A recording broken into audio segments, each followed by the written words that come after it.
Hello friends, welcome to my channel. आज हम बात करने वाले हैं IL&FS ट्रांसपोर्टेशन के बारे में। और ये जो कंपनी है ऑलरेडी ये पेनी स्टॉक है और बहुत लोगों को पेनी स्टॉक बहुत पसंद आता है क्योंकि इसमें बहुत फास्ट रिटर्न आते हैं। बट ये मेरे पोर्टफोलियो का शेयर है और इसमें मैंने प्रॉफिट बुक किया है। तो मैंने कितना प्रॉफिट बुक किया, मेरी एंट्री कहाँ थी और मैं एग्ज़िट कहाँ हो रहा हूँ, ये सारी चीज़ें मैं बताऊँगा और पूरे डिटेल इसके बारे में आपको रिव्यू दूंगा, पूरा एनालाइज करूंगा। फिर आपका जो डिसीज़न होगा कि ये शेयर आपको लेना चाहिए या नहीं लेना चाहिए, ये आपका डिसीज़न होगा। बट मैं इस पे प्योर और जेन्युइन रिव्यू देने वाला हूँ। तो वीडियो एंड तक देखो और वीडियो अच्छा लगे तो चैनल को तुरंत सब्सक्राइब कर लेना ताकि आपको फ्यूचर में और भी अच्छे शेयर्स पता चले। ठीक है, तो यहाँ पे ये आइलैंड ट्रांसपोर्टेशन जो नेटवर्क लिमिटेड कंपनी है, ये integrated platform with the technical, managerial, financial and governance framework to support and participate in the highway development programme of the government India. तो ये आपको समझ आ गया कि ये गवर्नमेंट के लिए काम करती थी कंपनी और करती है भी, और इसका ये बिज़नेस है। और चाहिए तो मैं आपको इसका वेबसाइट में भी दिखाने वाला हूँ, थोड़ा बहुत देख लेना क्योंकि जितना ज़्यादा इन्फॉर्मेशन हो उतना अच्छा होता है। और ये फाउंडेड 2000 के टाइम पे आई है, लगभग इसको 22 साल हो गए हैं ये इंडस्ट्री में। ठीक है, और अभी प्राइस देखो, 22 साल के बाद इसका प्राइस क्या है ये भी देख लो। और ऊपर से इसका जो पेरेंट ऑर्गेनाइजेशन है IL&FS, जो फाइनेंशियल सर्विस है वो है infrastructure leasing and financial service, इसका नाम है। ठीक है, तो इसकी पेरेंट ऑर्गेनाइजेशन है वो। और यहाँ पे मैं इसका वेबसाइट ओपन करके दिखा देता हूँ आपको, कंपनी का वेबसाइट। तो ये इतने अच्छे हाईवेज़ ये बनाने का काम करता है, आर वर्क ट्रांसपोर्टेशन यहाँ पे लिखा है। तो बहुत ज़बरदस्त काम करती है कंपनी। ठीक है, और ये गवर्नमेंट के लिए काम करती है, यहाँ पर भी दिखाया है, देख लो। ठीक है, तो अच्छा, और यहाँ पे इन्होंने इनके जो किलोमीटर्स कितने तक कितने बड़े हाईवेज बनाए ये बताया है। More than 14,000 lane kilometre in the portfolio of over 30 projects. तो 30 प्रोजेक्ट के अंदर इन्होंने इतने किलोमीटर्स तक के हाईवेज वगैरह बनाए हैं। ठीक है, तो इनका ये बिजनेस है। और की प्रोजेक्ट यहाँ पे भी दिखाया है, देखो ये चेन्नई नाशरी टनल इनका है बनाया हुआ, और ये साउथ में ही है। ठीक है, और ये तिरुवनंतपुरम सिटी रोड इम्प्रूवमेंट इन्होंने किया है। रांची पत्रटू डैम रोड इन्होंने ही बनाया है। ठीक है, और यहाँ पे ये दिल्ली नोएडा का टोल ब्रिज इन्होंने बनाया है। ठीक है, और बालेश्वर खड़गपुर एक्सप्रेसवे इनका ये बनाया हुआ है, देखो। और ये है खेड़ सिन्नर एक्सप्रेसवे, ये भी इनका ही प्रोजेक्ट है। और यहाँ पे ये हाईवेज भी देख लो, अहमदाबाद मेहसाना रोड, तो ये भी इन्होंने ही बनाया है। तो इनके ये सारे प्रोजेक्ट्स हैं। ठीक है, तो अच्छा खासा इनके प्रोजेक्ट से इनका काम है, बिजनेस है, और ये गवर्नमेंट के लिए इन्होंने काम किया है। तो कंपनी का जो पास्ट रहा है या अभी तक के जो वर्क रहा है बहुत अच्छा है। और अभी इसका शेयर का बारे में देखेंगे, तो शेयर कैसा है और आगे के लिए कैसा है, ये सारी चीज़ें हम देखेंगे इसका। ठीक है, तो पहले मैं आपको इसका टिकट ट्रैप पे दिखा देता हूँ, वहाँ पर जो बता रहा है डेटा। तो यहाँ पे ये डेटा में देख लो, इंट्रिंसिक वैल्यू का कुछ बता नहीं रहा है। ठीक है, ये intrinsic value insufficient data, already intrinsic value से ये ऑलरेडी कम भी रहेगा और ये बताने लायक भी नहीं है क्योंकि ये कंपनी को 20-22 साल हुआ। अभी भी प्राइस देखो 6 रुपये का चल रहा है, 6-6.5 रुपया के आसपास है। ठीक है, और 7 रुपया भी नहीं है। और यहाँ पे इसका रिटर्न वर्सेस एफडी, तो रिटर्न और एफडी के मुकाबले ये कुछ भी नहीं, यहाँ पर भी इनसफिशिएंट है। तो यहाँ पे ये भी डेटा अच्छा नहीं है। डिविडेंड तो कंपनी देगी नहीं क्योंकि कंपनी का प्राइस ही देख लो, और डिविडेंड कहाँ से देगी। और एंट्री पॉइंट तो नॉट गुड बताएगा, क्योंकि ओवरबॉट जोन में अभी आ चुका है, ऑलरेडी बहुत बढ़ चुका है ये शेयर, ठीक है। और रेड फ्लैग है, क्योंकि कंपनी का जो रेड फ्लैग बताता है तो कंपनी के ज़्यादा डूबने के चांसेस होते हैं। तो ये रेड फ्लैग मिला है तो कंपनी कभी ना कभी जाके बंद भी हो सकती है, ये चांसेस इसमें ये ऐसा होता है। तो और ये स्मॉल कैप है, 213 करोड़ की कंपनी है यहाँ पे बता रहा है, ठीक है। हाई रिस्क है, इसमें वॉलेटाइल ज़्यादा है कंपनी में, तो ये हाई रिस्क कंपनी है। तो यहाँ पे हम लोग इतना ही डेटा देखेंगे और थोड़ा बहुत इसका चार्ट के परफॉर्मेंस देखेंगे। तो ये 1 डे का चार्ट तो सेम ही होता है जैसे ये है, और 1 वीक का यहाँ पे चार्ट देख लो। तो कंपनी का प्राइस ये लगभग 9% तक बढ़ा है, मतलब 5 रुपये से ये 6.50 तक भी हाई गया है। आज ये 6.80 का हाई था इसका, ठीक है। तो ये कंटिन्यूसली बढ़ रहा है ये।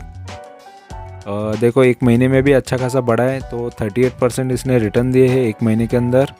तो लगभग ये देखो कंटिन्यूसली अप डाउन होके इसने 1 महीने के अंदर भी लगभग 38% दिया है, और 1 साल के अंदर इसने ज़बरदस्त रिटर्न दिए हैं। 2 रुपये का इसका लो था, 2 रुपये का शेयर डायरेक्ट 695 तक हाई गया था, फिर 695 से फिर ये डाउन आया, ठीक है। फिर यहाँ पे डाउन आके फिर से ये अप साइड गया, ठीक है। तो ज़बरदस्त इसने फिर से वो मूवमेंट दिखाया, देखो 695 से फिर डाउन आके फिर से ये अप साइड गया है। तो ये 1 ही साल के अंदर अच्छा खासा इसने रिटर्न दिया है। और 5 साल का रिटर्न देखो, लगभग जिसने 5 साल पहले इन्वेस्ट किया रहेगा 124 का भाव था इसका, और 124 से ये शेयर देखो 0.85 तक गया था। तो 94% या 95% उसकी वैल्यू घट गई थी, पूरा कम हो गया था। तो ज़बरदस्त इसने मतलब ये आगे जाके ज़ीरो भी हो सकता था, इतना ज़बरदस्त ये गिरा हुआ है शेयर, ठीक है। तो 5 साल में रिटर्न बहुत ख़राब है, लोगों के तो कपड़े एकदम बिक गए होंगे, घर बार बिक गए होंगे, ऐसा इसने ये कर दिया, कंगाल कर दिया लोगों को, ठीक है। और जो मैक्स है इसका देख लो, तो इसका ये 341 का जो हाई से ये कंपनी इतना डाउन आ गई है मैक्स में, लगभग 97% गिरा है शेयर कोई भी। तो देख लो ज़बरदस्त गिरा है। 341 का प्राइस या 342 का प्राइस देख लो, वहाँ से शेयर 85 पैसा भी हो सकता है, ये भी शेयर मार्केट से कुछ भी हो सकता है। तो यही सबसे बड़ा रिस्क होता है कि कंपनी में अगर नॉलेज नहीं है ना, तो कहीं ना कहीं जाके ये दिन देखने पड़ते हैं।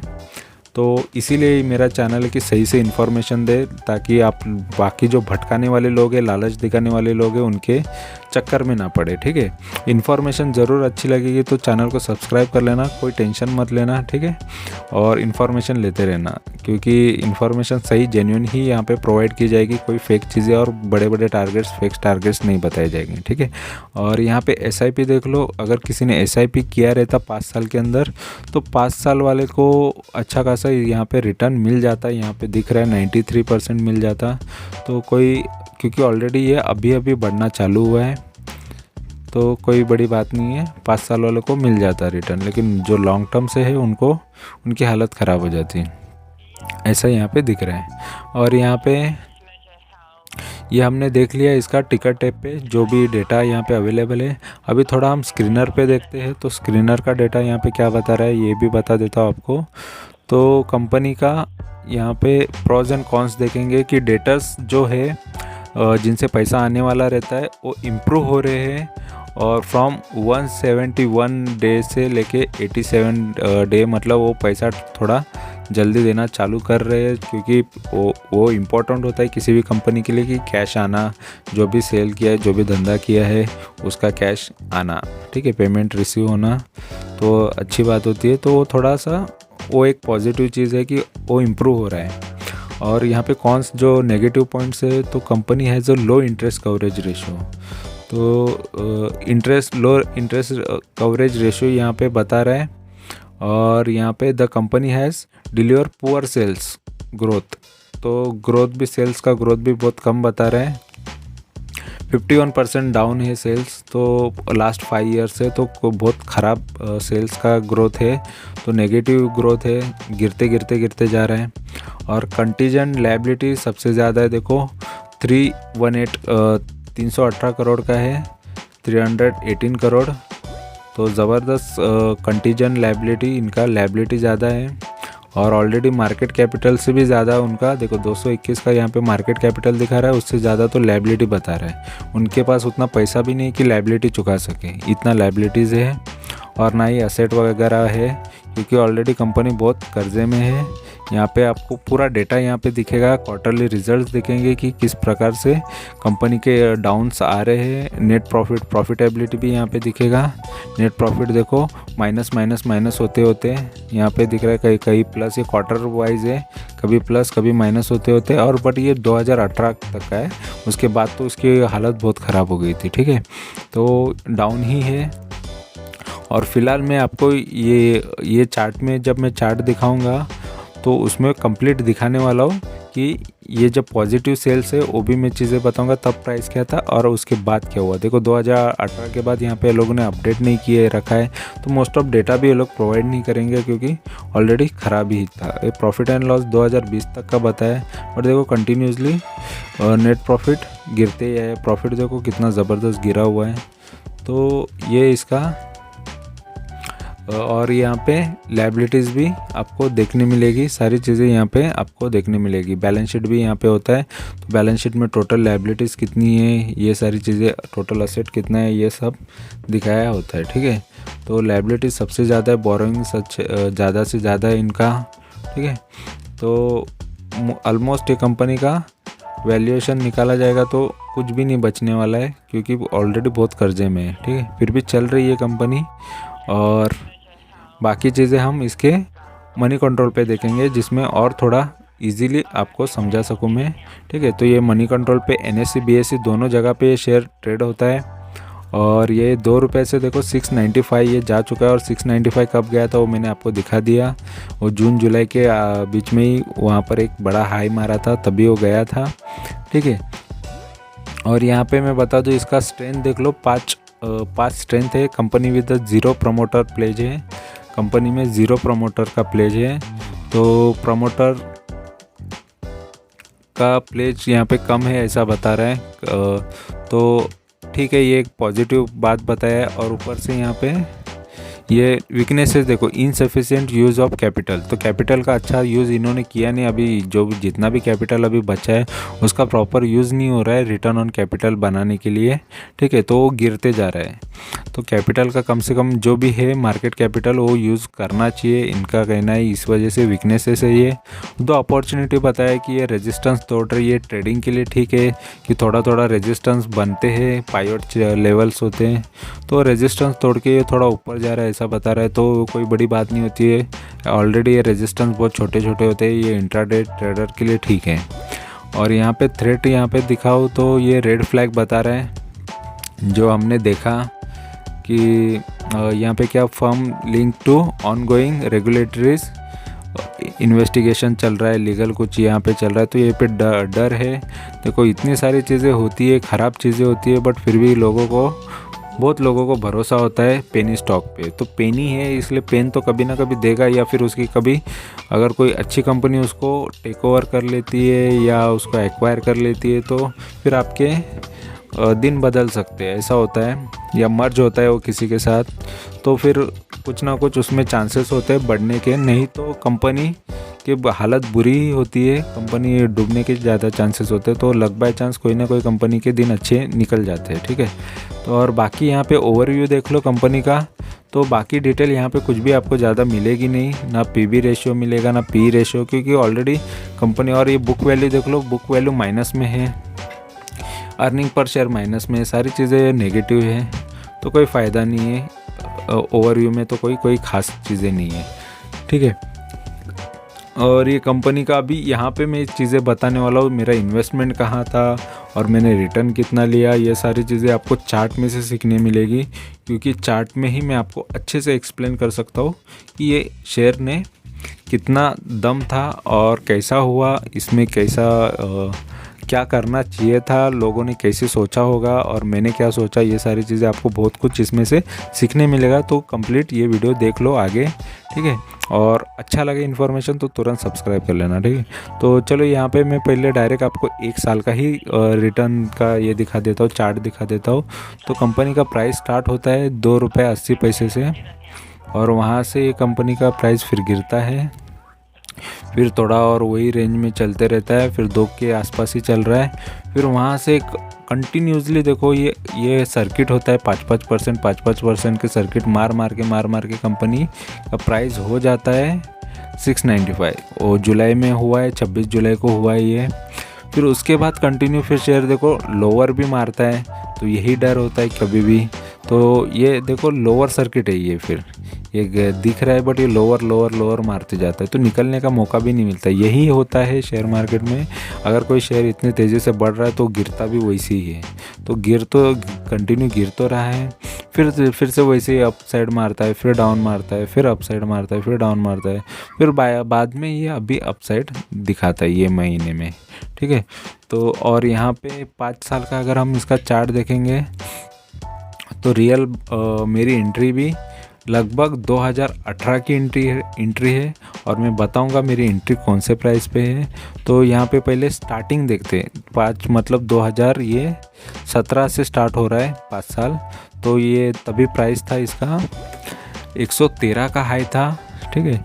113 के हाई से फिर ये कंपनी, क्योंकि हम लो साइड देख रहे हैं इसलिए हाई देख रहे हैं, ठीक है। 113 के हाई से ये स्टार्ट हो रहा है, फिर नीचे डाउन आया, फिर से एक बड़ा हाई बनाया इसने, ठीक है। इसका दूसरा हाई है ये लगभग 120 का, ठीक है। 120 का हाई है, 124 का भी हाई यहाँ पे नज़र आ रहा है। तो 124 के हाई से ये कंपनी देखो 2017 में फिर कंटिन्यूसली गिरते आई, ठीक है। गिरते आई 2017 में कंटिन्यूसली गिरी, फिर यहाँ पे एक आके फिर यहाँ पे आ गया 2018।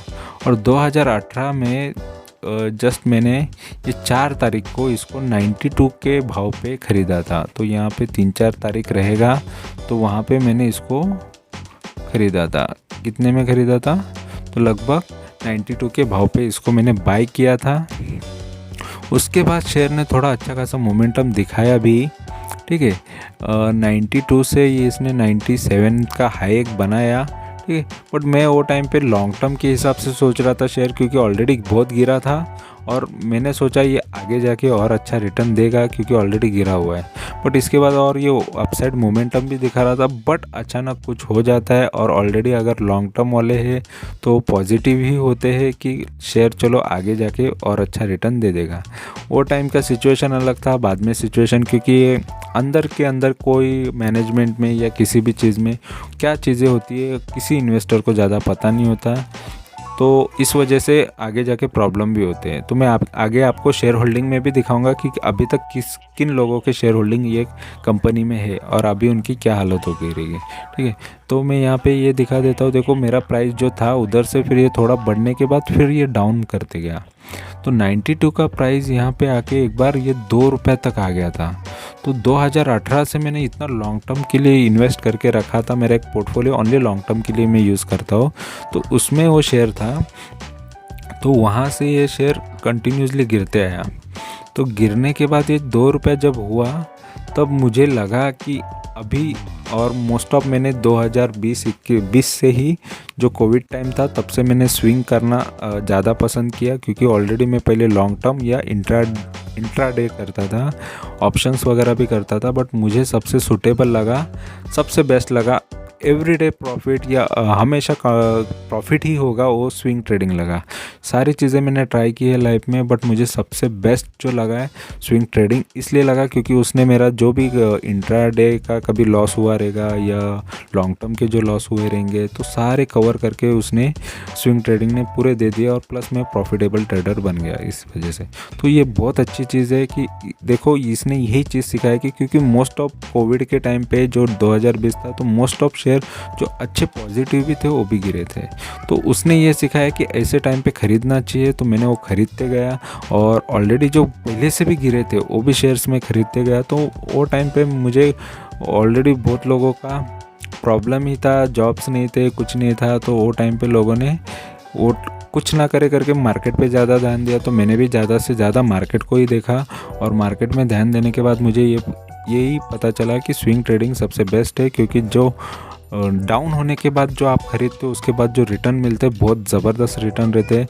तो ये शेयर देखो वो टाइम पे 92 का शेयर कंटिन्यू गिरते गया, लेकिन मैं बीच बीच में भी इसमें इन्वेस्ट करते गया, क्योंकि मुझे लगा कि एवरेज करना चाहिए, बट फिर भी ये गिरते गया। तो मैं हर एक प्राइस पे थोड़ा थोड़ा 1 महीने बाद, 2 महीने बाद फिर से इन्वेस्ट करते गया, 3 महीने बाद इन्वेस्ट करते गया। ऐसे करते करते ये प्राइस फिर भी कम ही होते गया, तो मेरा लॉस बढ़ते गया। तो लॉस बढ़ने के बाद भी मैंने बोला कि चलो ठीक है, देखते कितना तक लॉस होता है। देखो शेयर मार्केट है, रिस्क तो होता ही है, तो रिस्क लेना ही चाहिए। तो मैंने रिस्क लिया और कंपनी पे थोड़ा बहुत तो भरोसा रखा कि इतने जल्दी डूबेगी नहीं कंपनी। तब तक मैंने इस पर होल्डिंग रखा, और बाद में जब इसका 1 रुपये का भी प्राइस आया ना, यहाँ पे 1 रुपये का भी दिखेगा प्राइस आपको, 1 रुपया 70 पैसा, 1 रुपया 55 पैसा, ये 1 रुपया 50 पैसा, जो भी है ये प्राइस, सारे प्राइस पे मैं खरीदते गया। और जितनी क्वांटिटी खरीदे, 1 रुपया 15 पैसा भी है, ठीक है, और तो और 85 पैसा पे भी लिया है मैंने। तो मैंने बहुत जो भी मेरे पास गिरे हुए शेयर्स थे मैं उसको खरीदते गया, कंटिन्यू खरीदते गया जितना हो सकता है। 1 दिन बाद, 2 दिन बाद जब आते सारे को खरीदते गया, एक भी ऐसे छोड़ता नहीं था।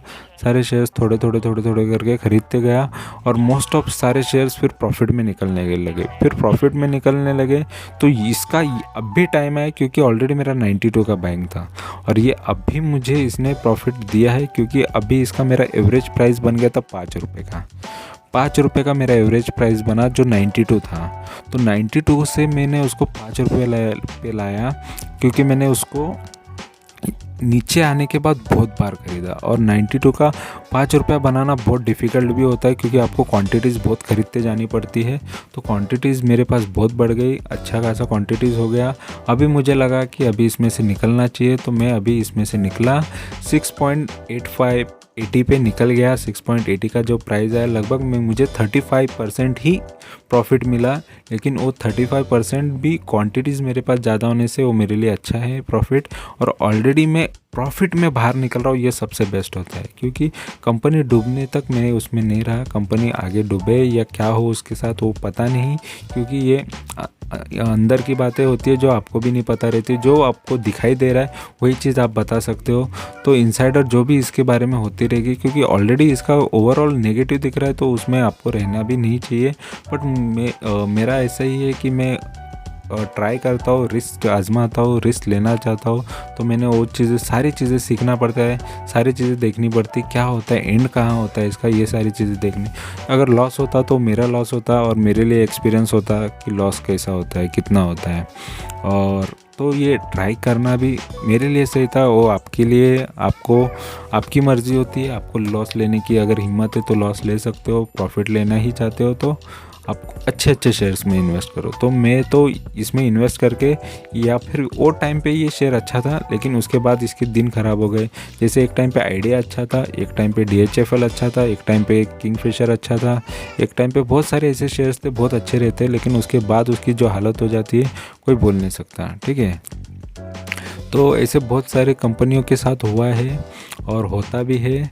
तो इस वजह से थोड़ा बहुत आपको प्रिकॉशंस लेने पड़ते हैं, थोड़ा बहुत मार्केट को देखना पड़ता है, और सही गाइडेंस में होना चाहिए। तो सही गाइडेंस लेने के लिए देखो, नॉर्मली अभी मैं फ़िलहाल ओनली स्विंग ट्रेडिंग करता हूँ, तो मोस्ट ऑफ ज़्यादा से ज़्यादा किसी शेयर्स में रहने का टाइम ही नहीं होता। तो स्विंग ट्रेडिंग से तो कंटिन्यूसली 20-25%, 30% या जो भी है, जब जितने जल्दी रिटर्न्स आते निकल जाता हूँ। फिर उसके बाद और कोई अच्छा शेयर्स मिलता है तो उसमें इन्वेस्ट करता हूँ, तो वो चीज़ भी बेटर है। या फिर ऑलरेडी अच्छी कंपनी है तो उसको अच्छे से ज़्यादा टाइम तक होल्ड करके रखो और अच्छे रिटर्न ले लो। वो सारी चीज़ें, उसको डेटा एनालाइज करते रहो, सारी चीज़ें देखते रहो, क्योंकि लॉन्ग टर्म के लिए कर रहे हो तो भी बहुत देखना पड़ता है। तो सारी चीज़ें का अभी कंप्लीट स्टडी यहाँ पे मैं करते रहता हूँ, और ऑलरेडी इसीलिए वजह से मैं प्रॉफिट कर रहा हूँ, ठीक है।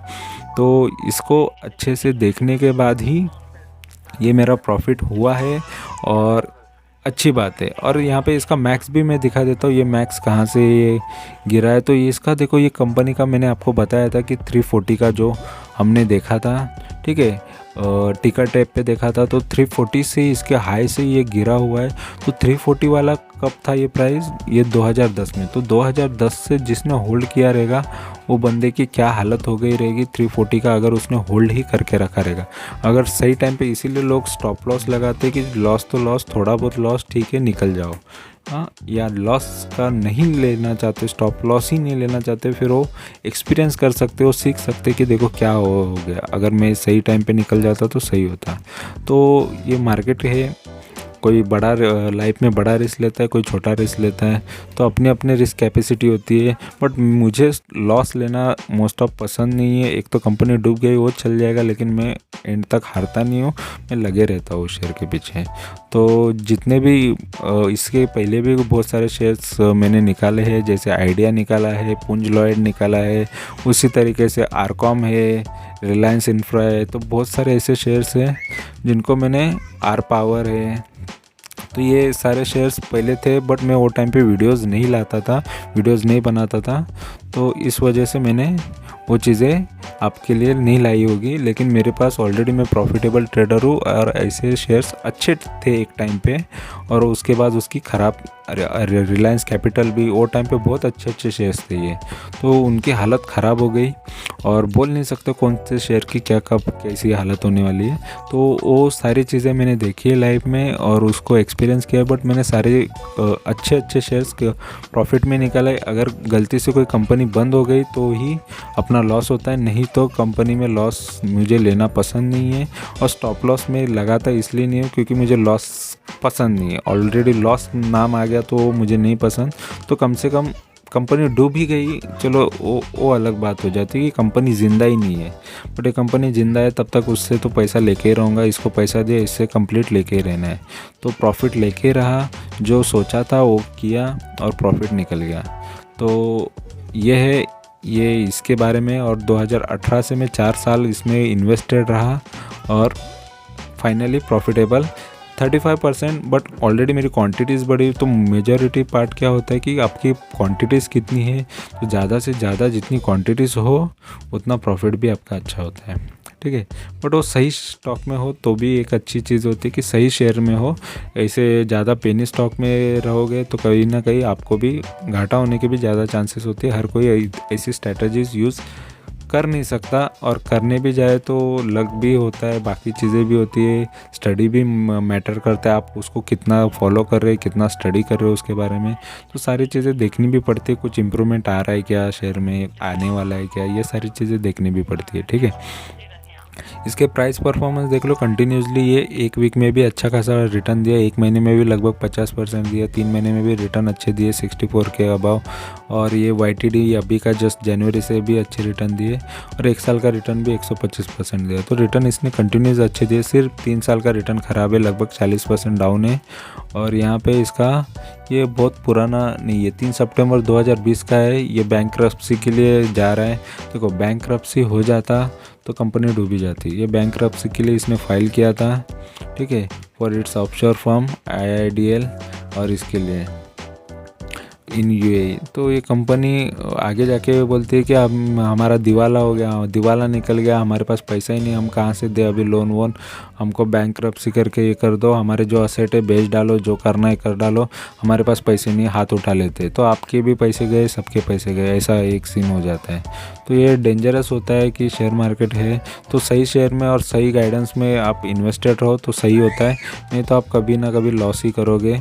और इसीलिए डाइवर्सिफाइड करना पड़ता है, कोई शेयर लॉस दे तो कोई ना कोई शेयर तो वो लॉस भी कवर करके आपको प्रॉफिट दे, तो इसीलिए डाइवर्सिफाई करना पड़ता है। बट कोई कोई लोगों को मैंने देखा है कि एकदम से एक ही शेयर में 2 लाख 3 लाख 5 लाख डाल के बैठ जाते हैं एक ही शेयर, और बाकी शेयर्स का तो पता नहीं। अगर इतना कैपिटल है तो डाइवर्सिफाइड करो, कम से कम एक से एक के भरोसे रहोगे। अगर दूसरा शेयर आपका ज़्यादा चल जाएगा, ये कभी कम चल जाएगा, तो दूसरे से आपको ज़्यादा प्रॉफिट हो जाएगा। तो 2 या 3 शेयर, 5 शेयर, 10 शेयर, कम से कम 10 तो रखो ही, अच्छे शेयर्स। और मेरे चैनल पे तो अच्छे शेयर्स की मैं बताता हूँ, कोई कौन से लॉन्ग टर्म के लिए सही है और कौन से शॉर्ट टर्म के लिए सही है। तो बहुत अच्छे शेयर्स के ही मैं आजकल चॉइस करके लाता हूँ, बहुत सारी स्टडी करता हूँ उसके बारे में, फिर मैं लाता हूँ खुद उसमें प्रॉफिट करके दिखाता हूँ और इन्वेस्ट करता हूँ, प्रॉफिट करता हूँ, फिर ही आपको बताता हूँ, ठीक है। और मोस्ट ऑफ स्टॉक में भी, मेरे पोर्टफोलियो में भी हो तो भी मैं बताता हूँ, तो इन्फॉर्मेशन आपको अच्छी ही मिलेगी लाइफ टाइम आगे, ठीक है। और यहाँ पे इसका देखो, ये जो मनी कंट्रोल की जनता है इसके बारे में 100% बाय करो बोल रही है। अभी आपकी मर्ज़ी, इनका सुनना है नहीं सुनना है ये आपकी मर्ज़ी होती है, इनका तो कहना है ये बाय करो, ठीक है। और यहाँ पे ये कुछ पॉजिटिव इनसाइडर ट्रांजैक्शंस होते हैं, किसने कुछ एक्विजिशन किया, कुछ क्या किया, ये सारी चीज़ें होती है यहाँ पे, ठीक है। और यहाँ पे 25 दिसंबर का भी कुछ अनाउंसमेंट था, वो सारी चीज़ें यहाँ पे आपको डिटेल मिल जाएगी। और मैं थोड़ा अभी इसका रेवेन्यू दिखा देता हूँ। 2016 से 2021 का तो कुछ भी नहीं बताया यहाँ पे। 2016 से देखो कंटिन्यू रेवेन्यू घटते जा रहा है। देखो 2018 तक इसका प्राइस, मैंने जैसे आपको बताया कि मेरा जो प्राइस था 92 का था, तो वहाँ तक ये इसका सेल वेल ठीक था, रेवेन्यू अच्छा था। तो इतना कम होने पर कोई इतना सोचेगा भी नहीं कि कंपनी एकदम से ऐसा हो जाएगा उसका, ठीक है।